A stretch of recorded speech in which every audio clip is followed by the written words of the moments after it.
Welcome to Hilary Topper on Air, the podcast you can't afford to miss.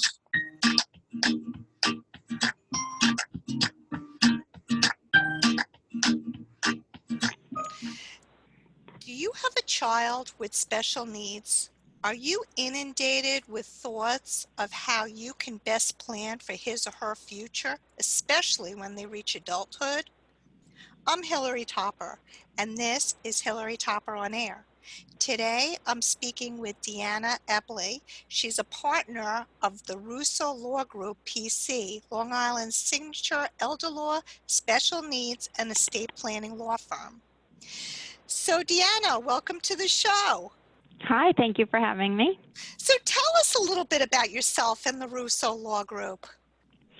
I am a partner at Russo Law Group. I've been a partner for a number of years, and I'm working here now for almost 11, although I've been doing this for almost 20 myself. I'm a graduate of Hofstra, both undergrad and law school, and I am the mom of 2 boys, and I run around on my days off chasing them at hockey games. I know that feeling. So today's topic is special needs planning, right? Yes. So many people, parents in particular, are overwhelmed when it comes to planning for their child's future. They think that the only option could be a guardianship, but that's obviously not the case. Can you walk us through this? What happens when your child with special needs turns 18?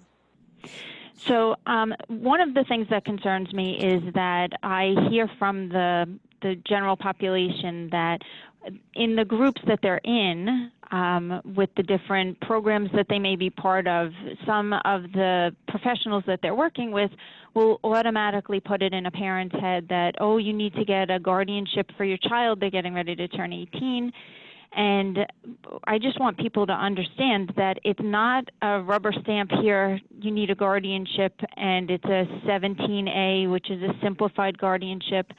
There's a lot more dynamics to it. So, if your child is somebody who is on the spectrum and they need some assistance, but they're able to understand, and they maybe can't manage their finances and stuff, but they can have a conversation and understand and absorb the conversation. It may not be a guardianship.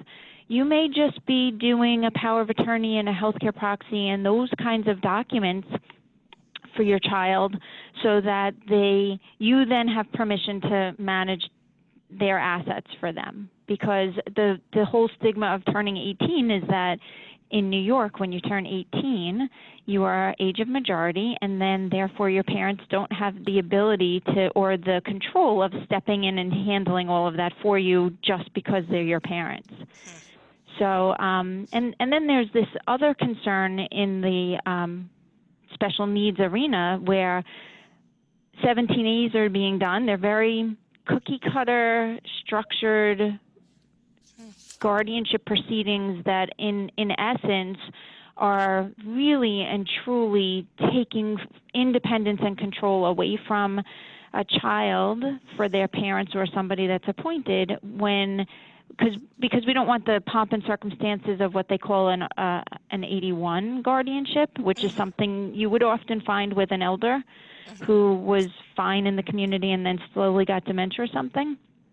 And in this arena right now, there's this push to say to parents, maybe you want to be in that Article 81 arena because you can have the flexibility of picking and choosing the types of authority that you have, and you don't have to go back to the court every 10 minutes to ask them permission to do something. You may be able to expand your powers and say everything all up front and not constantly find yourself in court every time something happens with your child. So what kind of government benefits exist for children with special needs? It depends on the child in particular. So a lot of children with special needs are born with the issues that they're they're faced with. And so that disability that they have might give them an opportunity to qualify for something called SSI, which is essentially a stipend that you get from the government. And that stipend is basically saying that you've never worked in the Social Security system, or if you have, you really haven't worked enough in the Social Security system to collect any type of retirement benefit for yourself. And so the government is going to give you a stipend every month so that you have money to live on. But it is very scrutinized.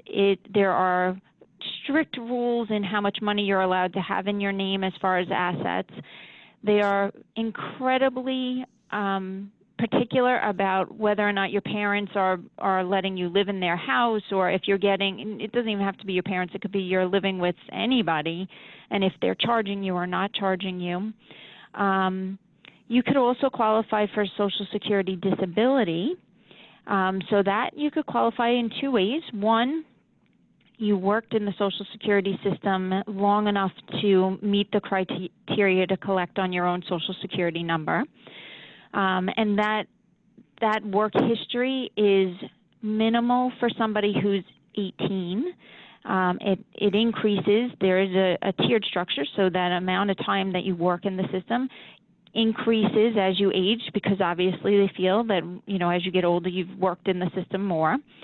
But there's also this nuance that not everybody's aware of, that if you were disabled before the age of 22 and it's documented and you have medical history to back it up, and you're still seeking the guidance of medical professionals to deal with the issues that you have, you could, if you're not married, collect, or were never married, can collect Social Security disability off of your parents' Social Security record if your parent is retired or deceased.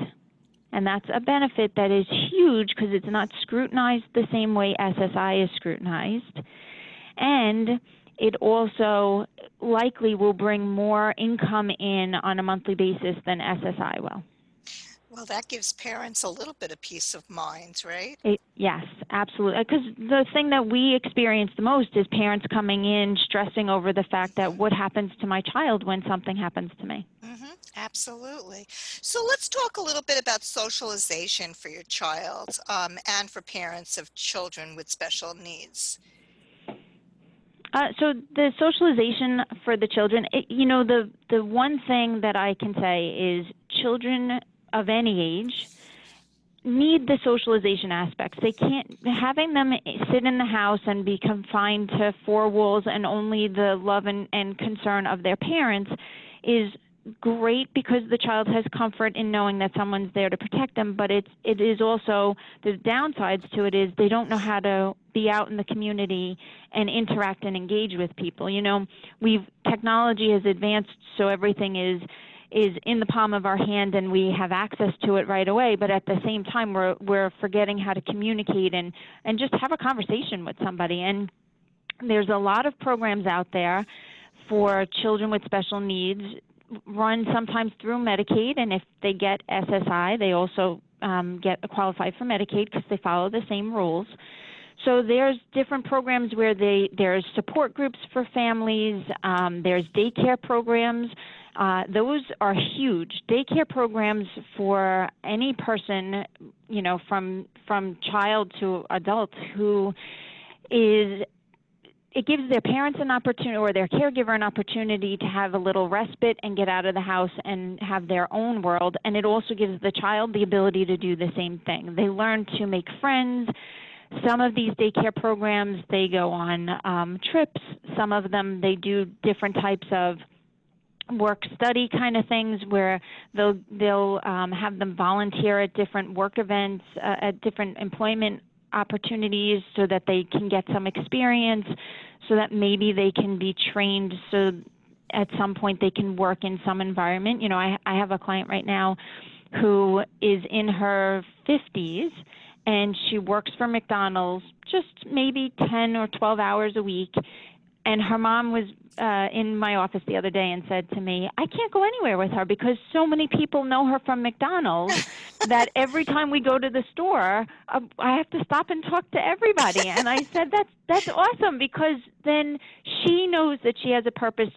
The mom was telling me that she's working at McDonald's for so long that there was a group of school teachers that every morning or every Friday morning they would have breakfast there together. Mm-hmm. And when they heard that she was turning 21, they bought her birthday presents. And, it just made her feel like every day she's doing something that's worthwhile and means something to people. And everybody should have that opportunity. So these day programs and the support groups are really for the caretakers, because you need to have an outlet to say anything that's on your mind, and it's a no judgment zone, or not even that, even just to say, this is what I'm going through with Sarah today, and I just don't know where to go with this. I don't know how to deal with this. And likely another parent or loved one is in that group, and they've passed that stage, and they can give you some tips. So all of those things are important. Awesome. I mean, we are so lucky in the state of New York because there's so many resources for children with special needs. Maybe not so much in other states, but here absolutely. And in that regard, what kind of employment opportunities and resources exist?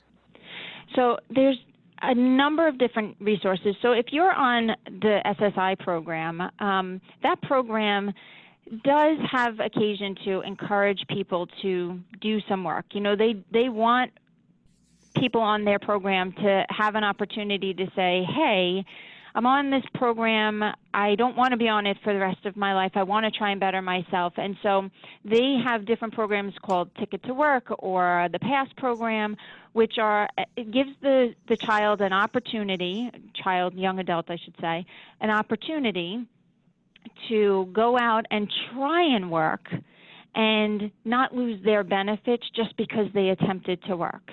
It gives them that courage, or that go get them to go out there and say, well, I'm getting this government benefit, but even though I'm getting the government benefit, I still am able to go out there in the world and see if I can do even better. And if I can't, well, I'll still have SSI to fall back on. And if I can, if somebody is gainfully employed, and so in the SSI world or disability world, there's an amount of money that someone can make to be considered gainfully employed. It's disgustingly low. It's about $1,200 or $1,400 someone can make, and Social Security considers you to be gainfully employed with that kind of money coming in only for the month. In New York, you'd never even be able to have an apartment and put food on your table at that rate. But they feel that if you can bring in that kind of money, then you can sustain a job and you don't need their help.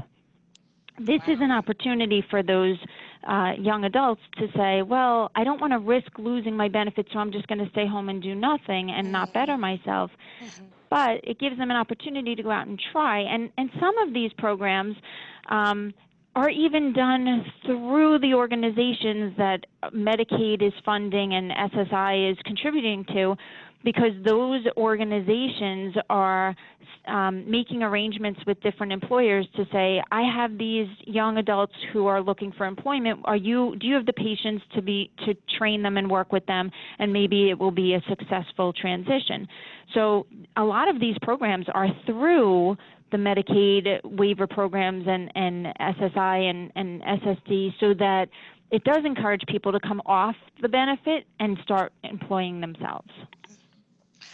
Well, before we move on, I just want to say that I am so appreciative of our sponsors and must take this moment out to thank them.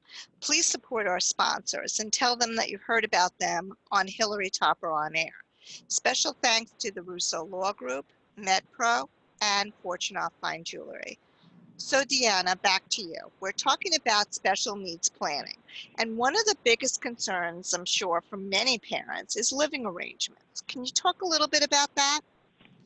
So there's a lot of programs out there that allow young adults to live in different environments. So many parents feel the need to keep their child with them because that's the comfort they have, and that's great, that's wonderful, but it doesn't always give them the socialization that they need to thrive. There are also programs out there, like in a situation where somebody has disabilities, but they can function independently. They have programs where they can live independently or live independently with support, and that just means that, you know, they qualify for an apartment and they have the ability, somebody teaches them, you know, a social worker comes in and teaches them how to cook for themselves and do their own laundry and all the things that we all take for granted that we know how to do. They teach them those things, and then instead of just saying, here's how to do it, and then just leave them high and dry, every week or two they stop by and make sure that they're cleaning out their fridge so they're not eating sour foods, and they're cleaning their clothes, and just so they have the ability to feel like the average person, but at the same time somebody's just keeping an eye to make sure that they're staying up with things and they're not getting overwhelmed with the experience. You know, on a more extreme case, where somebody, either the parents are aging and not able to care for them anymore, or they just can't be cared for at home. Group homes are ways that some people are manage their personal life and their living environment. But there's so many different options out there. The first thing that you should do, and honestly, a lot of people start doing these things before their child turns 18, because unfortunately, places like group homes and independent living, there's a waiting list for these things that could be tremendous waiting list, and because there's certainly not enough facilities on Long Island, forget about the rest of New York. So there are some waiting lists, and some people even get on waiting lists outside of the state just because the facilities are there and available, and some children or young adults thrive in those kinds of environments, so it's always worth doing your homework in advance. So talk to us a little bit about this advanced planning and how you and the Russo Law Group can help. So one of the biggest pet peeves I have as a special needs attorney is that there is this perception out there that parents of young adults and children with special needs should not leave their assets to that child. That they will leave things to another child and that child will take care of the special needs child, and that infuriates me because, and I say to clients all the time, you're leaving your assets to Mary, and what if Mary is in a bad marriage, or what if Mary passes before Sarah? Then Mary's assets are tied up and will go to her kids and her spouse, and they're not protected for Sarah. And so one of the biggest things a parent could do is come to a specialized special needs attorney who knows what they're doing, and make sure that they take the time to either do a trust separate and apart from all of their documents that say that Sarah's going to inherit from us, and anybody in the family can name this trust as the driving force for her inheritance. So grandma and grandpa can leave money to Sarah in this trust. My aunts and uncles can leave Sarah money in this trust. Or if they don't want to take that step and they don't think anybody else is going to contribute to it, they can certainly in their own documents say Sarah's going to get money, but Sarah's money is going to stay in trust for her to supplement the benefits that she's getting instead of taking the place of. And Sarah can certainly inherit from them. They also want to make sure that when they're doing their planning, if Sarah is not able to manage her own finances and everything, then we have the options, like we discussed earlier, of either doing guardianship or doing advanced directives, like your power of attorney, your healthcare proxy, and those documents. Make sure there's alternates. So make sure that if you do a guardianship, you have some standbys, whether it's other children or family or friends or nieces and nephews, so that you're not exposing Sarah to be back into court and have somebody, a complete stranger, appointed because nobody's named. Or have alternates on your documents that Sarah's able to sign so that if something happens to you, there's somebody in place. And the other thing that I always encourage parents to do. And honestly, I encourage it for parents of any children, not just special needs, because our children, when they were born, we didn't get a manual that tells us what to do with them, right? Is a memorandum of intent. And a memorandum of intent is basically just guidelines for the person who's going to step into your shoes when you pass. And those guidelines are like, if Sarah doesn't like ketchup on her hamburger, and it truly upsets her to have ketchup on her hamburger, well, you want the person who's stepping in to know Sarah doesn't like ketchup on her hamburger, so that if she's somebody who may be nonverbal, and you've learned this over the years, you're not agitating Sarah because the person caring for her now is putting ketchup on her hamburger and she gets all agitated and nobody knows why. Huh. You want to explain the things that they love, that they hate, are you religious? Do they enjoy going to church? Are they part of a temple? You want to make sure that somebody has the story of Sarah so that they make sure that they do the things Sarah loves so she thrives. And that's something that a lot of parents don't know to do. That's awesome. Wow, that's really awesome. Thank you for sharing that with us. So finally, how can people get in touch with you and or learn more about the Russo Law Group? So we have offices across across Long Island, Nassau and Suffolk County, and the city. They can call the office 516-683-1717. We do everything from elder law, estate planning, trust and estate administration, Medicaid, and certainly special needs planning. That's awesome. Well, thank you so much, Deanna, for being on the show. This was so informative, and I think that, there's going to be a lot of people interested in this. So again, if you could just repeat your phone number one more time. Sure. 516-683-1717. Terrific. Well, thank you again. And I also want to thank our sponsors, the Russo Law Group, MedPro, and Fortune Fine Jewelry. And last but not least, I want to thank you, our listeners, for tuning in. If you want more information on this show or any other show, you can visit our website at hilarytopperonair.com. Or you can find us on Spotify, iTunes, Google Play, SoundCloud, Mixcloud, you name it, we're out there. You have a great week, and we'll see you next time.